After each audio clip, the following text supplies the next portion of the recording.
Hello विद्यार्थियों, थोड़ा अपने आज लेसन नंबर 8 आगे बढ़ाएंगे। तो इसमें एक क्वेश्चन काफी आईएमपी है, एग्जाम में लगभग 3 या 4 नंबर में आएगा कि संक्रमण धातुओं के परमाणविक एवं आयनिक आकारों में होने वाला परिवर्तन समझाओ। भाई जो इसका आकार, जो परमाणु का आकार है या आयनिक आकार है, उसमें क्या बदलाव आता है। अथवा आप कैसे लेके आएगा कि भाई श्रेणी में बाएं से दाएं जाने की ओर जाने पर की चीजें घटती है और अंत में थोड़ी बढ़ती है। ठीक है, तो ये क्वेश्चन से पूछा गया बोर्ड में, पहले भी आ चुका है।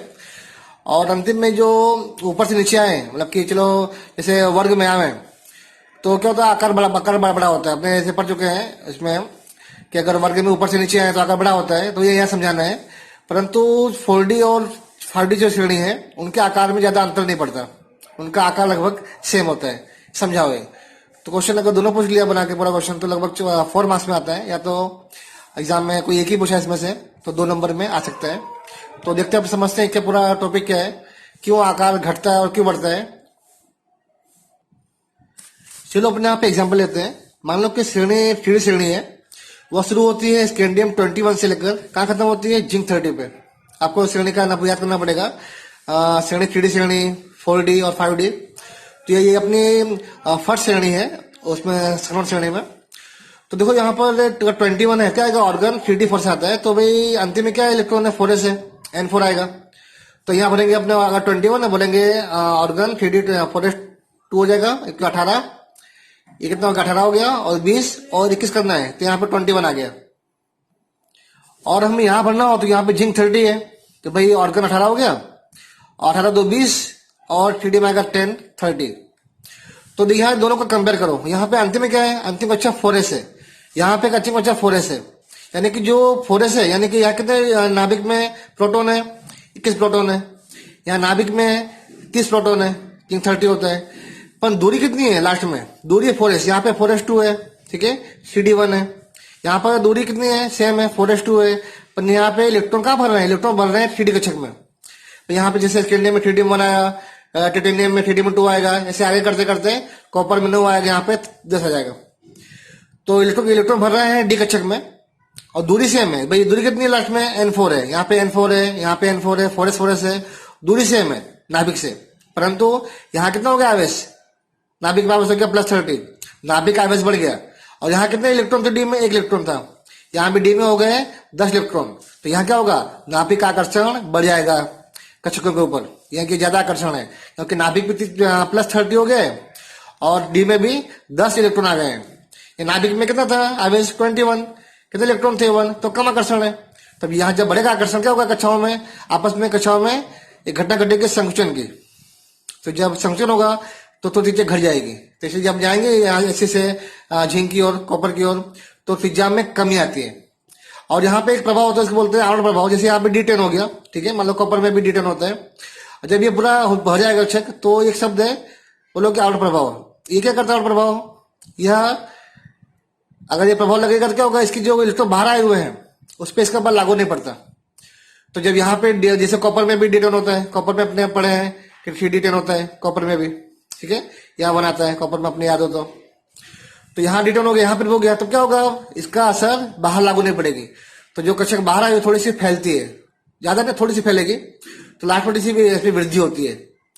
तो पहले क्या होगा, घटेगी, थोड़ी बीच में अचल रहेगी, फिर हल्की सी यहाँ बढ़ती है। क्यों बढ़ रही है, बोलेगा कैसा प्रभाव, आवरण प्रभाव। ये जैसा प्रभाव है, यह लगने के बाद में जो नाभिक का आकर्षण बाहर लागू कम पड़ता है, नहीं पड़ता। तो ये क्या होगा, इसलिए थोड़ा कक्षाएं थोड़ी सी बढ़ती है। और तो फिर से एक बार ये आपको ये क्लियर करना है। चलो अब आगे बढ़ते हैं अपने, जब अपने ऊपर से नीचे आएंगे, जैसे अच्छा चलो ये घटना कहाँ कहाँ होगी, ये घटना चलो यहाँ पर भी होगी, Y से लेकर CD में होगी।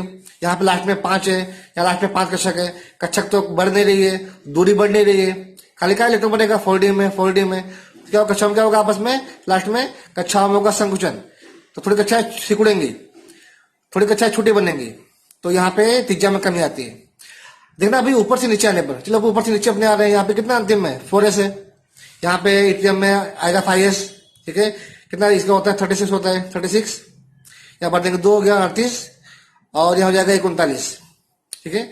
यहाँ पर भी होगा भाई 4s2, यहाँ हो जाएगा 10 कर लेंगे अपने 48 का, 36, 2 38 और 10 48।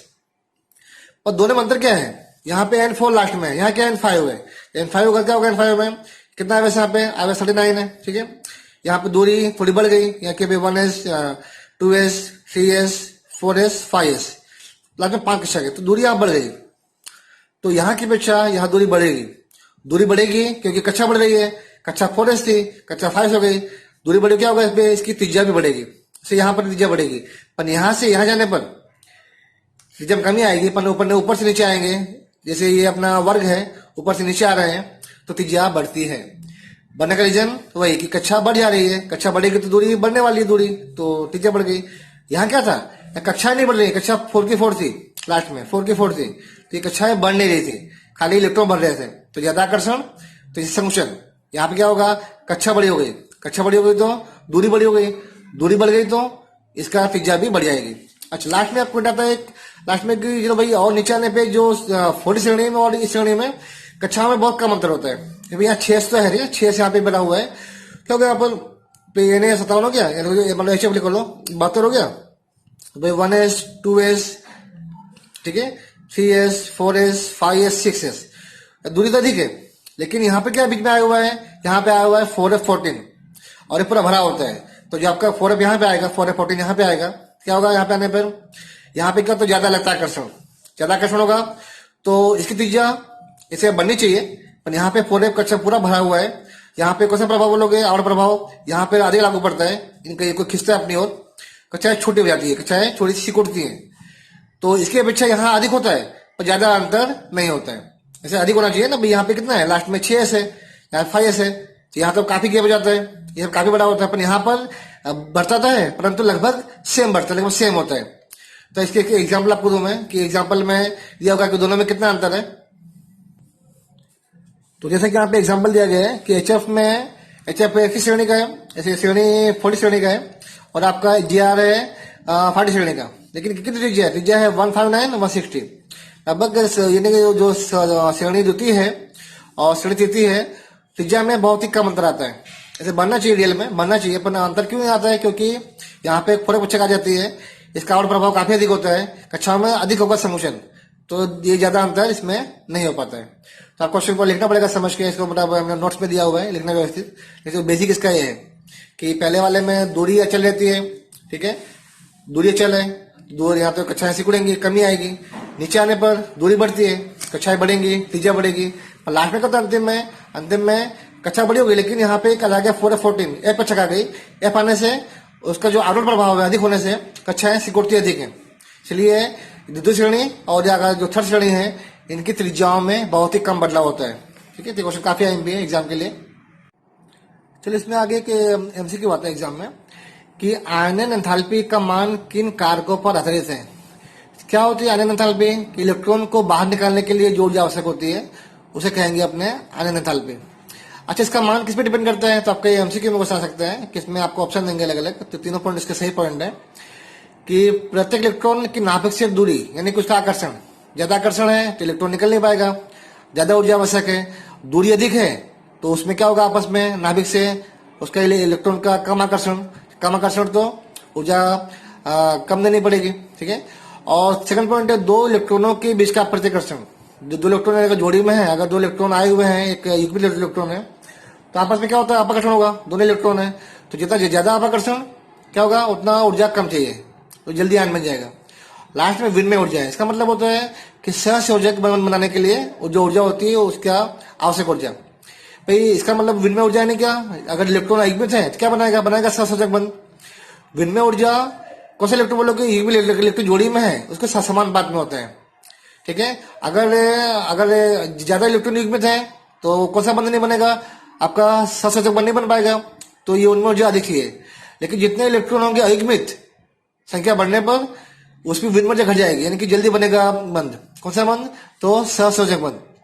तो ये वाला मेन पॉइंट है, अगर इलेक्ट्रॉन बढ़े, कौन से इलेक्ट्रॉन बढ़े, अयुग्मित, तो विनिमय ऊर्जा घट जाएगी और उसका अणु स्थायी बन जाएगा और उसका आयनीकरण कठिन बनेगा, जल्दी से आयन नहीं बन पाएंगे, इलेक्ट्रॉन निकल नहीं पाएगा क्योंकि उसका बंध बन जाता है। ठीक है, तो 4 पॉइंट इसके हैं, 3 पॉइंट मैंने अब समझाया गया, इसको ध्यान से करना एक बार। अगर पेपर थोड़ा सा घुमाया तो आपके MCQ में आ सकता है कौन सा वाक्य सही है, कौन सी किसके लिए, तो आयनन एंथैल्पी के लिए कौन सा विकल्प सही है, ये तीनों सही विकल्प है। चलो आगे बढ़ेंगे अपने दूसरा एमसीक्यू आता है एग्जाम में भाई। जो प्रथम श्रेणी है उसमें महत्तम ऑक्सीडेशन अंक और अस्थायी ऑक्सीकरण अंक लिखो। या ऑप्शन देंगे आपको भाई कि एमएन का कौन सा महत्तम है, 7 महत्तम लिखा है, ये पूरा लाइन से लिख के दिया हुआ है। तो scandium, titanium, vanadium, chromium, manganese, iron, ठीक है, कोबाल्ट, निकल, कॉपर और जिंक। तो सटी, वक्रम, फेको, निकोजी, ऐसा एक कोड वर्ड है। और इसकी जो महत्तम अवस्था है आप क्या करनी पड़ेगी भाई, 3, 4, 5, 6, 7, 6, 4, 4, 2, 2। ठीक है, इसको लाइन से याद करना तो इजी है। 3, 4, 5, 6, 7। अगर आपको लाइन याद हो गई है ये लाइन, उसके नीचे आपको लाइन से लिखना पड़ेगा 3, 4, 5, 6, 7, 6 लिख के 4, 4, 2, 2। ठीक है। और जो अस्थायी अवस्था होती है वो है आपका, इसमें 2-3 अवस्था कह गई है, फिर ये याद करना जो लिखा है 3, ठीक है, 3 है, 2, 5, 3, फिर एप्सिलॉन 2, 2 है लास्ट तक। तो सिर्फ खाली कहाँ पर लेगा, सिर्फ यहाँ पे आपका स्कैंडियम, क्रोमियम 3 होता है और वीड भी 5 आएगा और सब में 2, 2 आते हैं। तो इसका सही अवस्था होती है। तो आपको ये एग्जाम पूछे एमसीक्यू में, पूछेगा भाई एमएन की महत्तम अवस्था कौन सी है और अस्थायी अवस्था कौन सी है। तो बोलोगे महत्तम अवस्था +7, अस्थायी अवस्था +2। ये +2 है, ये ज्यादा अस्थायी अवस्था है। ये भी सही अवस्था भी है, पर जो ये लाइन है ये ज्यादा अस्थायी अवस्था दर्शाती है। जैसे क्रोमियम है, महत्तम अवस्था +6, अस्थायी अवस्था +3। ठीक है। तो आपको पूरी लाइन याद करनी पड़ेगी एग्जाम में, पूछते कभी एमसीक्यू में, ठीक है, ये कैसे करना है तो पूरा याद होना चाहिए भाई। ये लाइन पूरी याद लिख के एक बार उसके नीचे इसके जो कोड वर्ड है 3, 4, 5, 6, 7, 6, 4, 4, 2, 2, यहाँ पे आएगा खाली सिर्फ स्कैंडियम, क्रोमियम 3 होगा, वी 5 होगा, सब में 2, 2 आते हैं। ठीक है। चलो आगे बढ़ते हैं अपने। अब इसमें जिससे आपको बोले एग्जाम में भाई कि कौन सा तत्व है जिसका परिवर्तनीय और ऑक्सीडेशन महत्तम है, कि ज्यादा उसमें अवस्था प्राप्त होती है, उसमें ज्यादा होता है परिवर्तन। तो यह बोलोगे भाई एमएन में अवस्थाएं +2 से लेकर 7 तक मिलती है, +2 भी है, +3 भी है, +4 भी है, सब अवस्थाएं मिलती हैं। तो कैसी अवस्थाएं हैं, यह महत्तम परिवर्तनीय अवस्थाएं हैं, यानी कि आपस में अदला बदली कर सकते हैं। और अगला पॉइंट क्वेश्चन है, एक भी परिवर्तनीय ओएन नंबर न हो। ठीक है, अर्थात एक से खाली एक ही ओएन अवस्था प्राप्त होती हो, उसी अवस्था आपस में अदला बदली न करे। तो इसमें कैसा कौन सा होगा, बोलेगा कौन सा संक्रमण तत्व है, बोलोगे स्कैंडियम +3। कई होते हैं महत्तम अवस्था भी यही, अस्थायी अवस्था भी यही। पर बोले कि 3D ब्लॉक में तो वहां पे क्या जिंक भी आ जाएगा, जिंक में +2 होता है, एससी का +3 है, दोनों की एक ही अवस्थाएं होती है, इसकी एक से अधिक अवस्थाएं नहीं होती है। तो यह एक अवस्था है परिवर्तनीय नहीं है।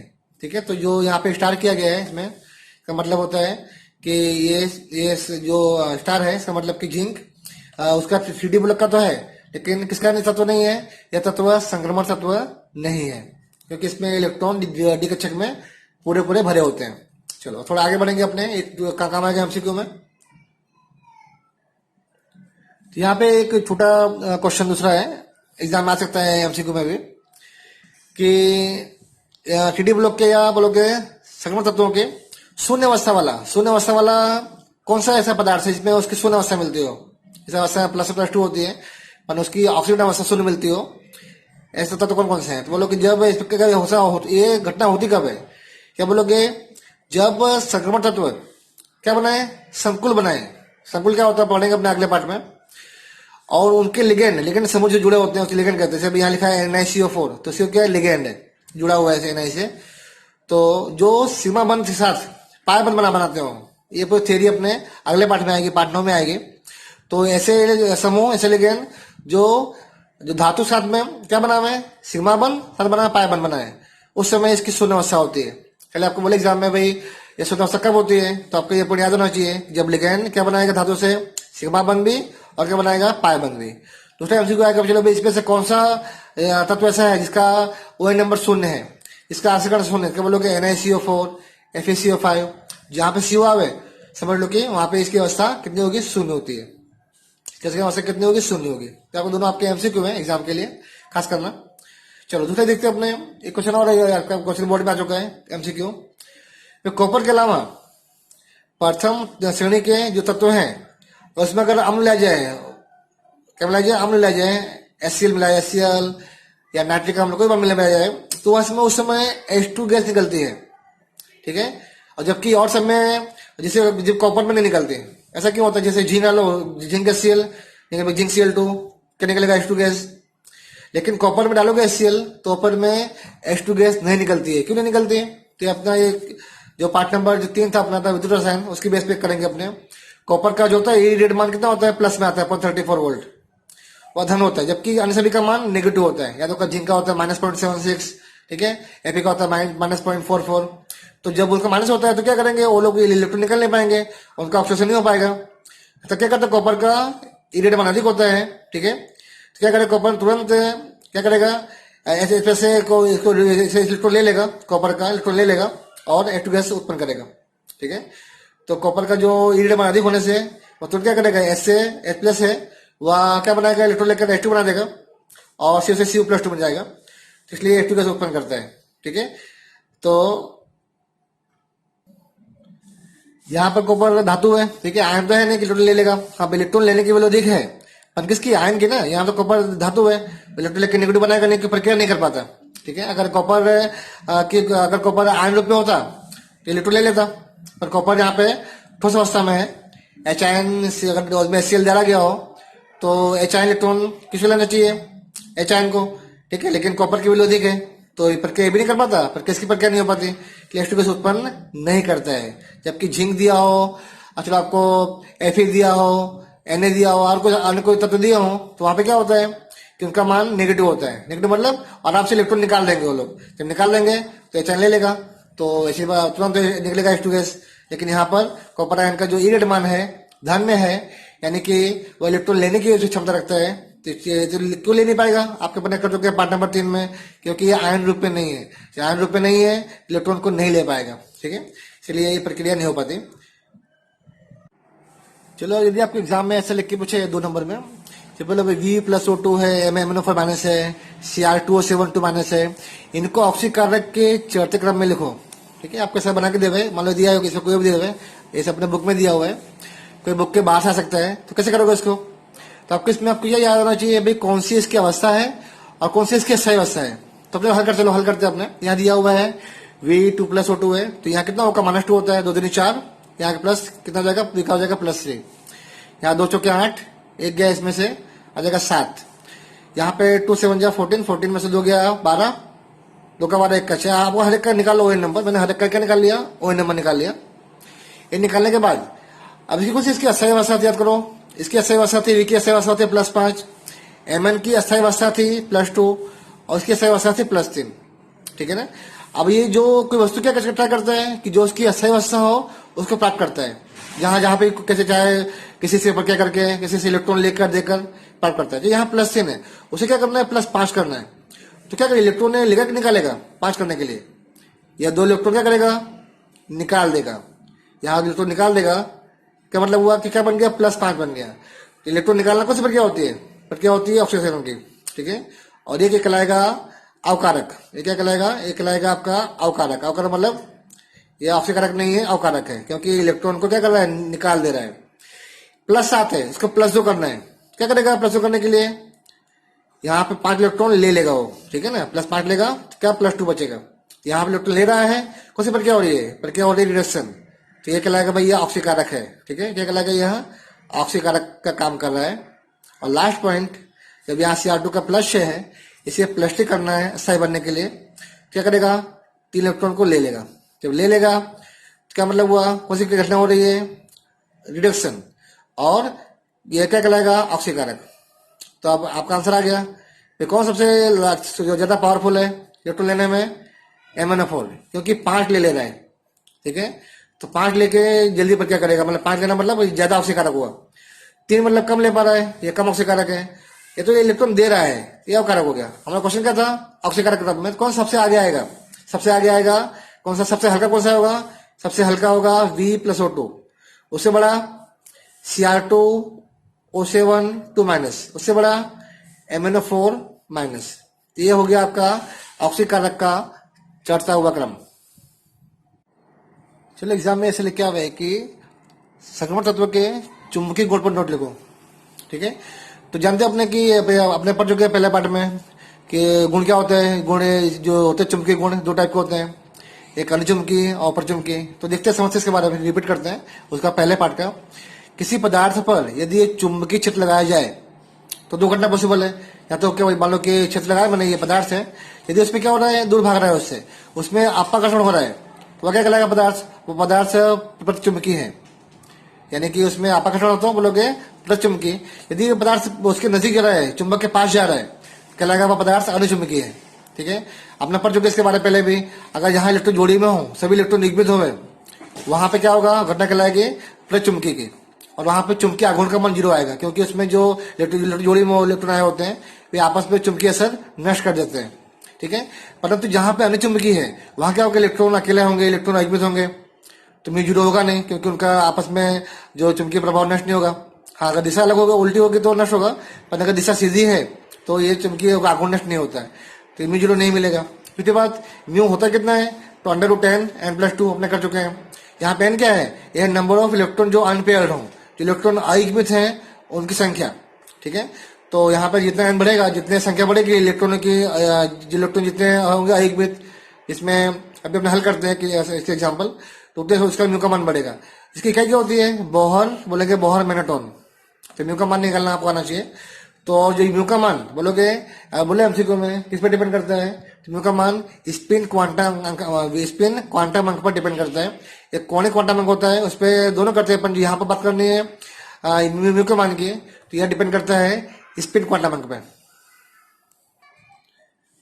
तो यहाँ पर कुछ म्यू के मान निकाले गए हैं। यहाँ पे इलेक्ट्रॉन संख्या जो n होता है, इलेक्ट्रॉन जो अयुग्मित है 0 1 2 3 4 5 यहाँ पे लिखा गया है, उसका मान निकाला गया है किस फॉर्मूला पर से, तो नियम था कौन सा अपना, √10 n+2, इसे रख के मान निकाला गया है। तो वह मान क्रमशः यहाँ एक के लिए 1.73, 2 के लिए 2.84, 3 के लिए 3.87, 4 के लिए 4.90 और 5 के लिए 5.92 BM प्राप्त होता है। ठीक है, चलो एग्जाम आप कैसे लिख के आओगे एग्जाम में एमसीक्यू में। चलो भाई, आपको दिया है निम्न आयनों, आपको आयन दिया हुआ है कि निम्न आयनों के चुंबकीय आघूर्ण की गणना करो। जैसे कोई दे दिया एग्जाम में, कोई भी एक आप दिया एमसीक्यू में दे दिया, भाई ऑप्शन दिया होगा, इसका म्यू कितना आएगा, किस निकालेंगे। चलो मान लो कि एग्जाम्पल लिख रहा हूँ मैं, ये ले रहा हूँ +3 का एग्जाम्पल लिया मैंने, +3 का, इसका म्यू निकालो। ठीक है, ऐसे एग्जाम्पल आपको किसी का आ सकता है एग्जाम में, और बोले किसका म्यू अधिक है, कहाँ कम है, कौन सा अधिक अनुचुंबकीय है, कैसे आपको एग्जाम में आ सकता है, आपको ये निकल आना चाहिए। तो आपको Fe+3 दिया हुआ है, तो Fe का कितना होता है, जेड ये होता है 26, उसका एटॉमिक नंबर बोलेंगे भाई कितना होगा, 18 हो गया, 18 2 20 6 26। ठीक है, अब यहाँ पे ऐसे पूरा भरा हुआ है, तो डी में 6 इलेक्ट्रॉन होते हैं, पर मुझे क्या बोला, Fe बोला गया है 3+, यानी Fe नहीं है, आपको ये पूछा गया 3+, 3 निकाल दो इलेक्ट्रॉन, 2 यहाँ से गया और एक यहाँ से निकल गया, डी में क्या बचा, 5 बचा या 0 बचा। तो डी में कितने इलेक्ट्रॉन होंगे युग्मित, डी में कितने खाने बनते हैं, डी में बनते हैं 5 खाने, 1 2 3 4 5, n5 हो गया। कितने इलेक्ट्रॉन अयुग्मित हुए, 5 इलेक्ट्रॉन अयुग्मित हैं, वहां पे म्यू निकाल लो। ठीक है, तो यहाँ पर क्या होगा, n+2, n5 आ रहा है, मैंने मान रख दिया, आंसर आया 5.92 BM। ठीक है, तो आपको इतना करना है फिलहाल आपको एग्जाम में। चलो आपको इसका और कोई पूछ जाएगा, यहाँ तो Fe+2 दिया होता है, क्या करते हैं, 2 निकालते हैं, 6 बचता, 6 मतलब तो 1 2 3 4 5 6, यहाँ डबल हो गया, 4 बचते अयुग्मित, n4 आता, उसका मान आता 4.90। तो एग्जाम में सब पूछे आपको एमसीक्यू में निकालना आपको आना चाहिए। तो आज के लिए इतना पूरा कर लो, यहाँ तक रिपीट करना, ये जो मैंने यहाँ पे और मान दिए हुए हैं इसका मान अपने हल करना, और बोले चलो भाई इनका जो म्यू का मान है इसको मतलब 2 क्रम में या इसको लिखो घटक क्रम में या लिखो चौथे क्रम में, तो ऐसा भी एग्जाम आ सकता है बना के, तो आपको लिखने आना चाहिए। ऐसा कुछ एग्जाम में बहुत बार आया हुआ है, तो खास ख्याल करना, और काफी ईजी होता है, इसमें नंबर कटने नहीं चाहिए।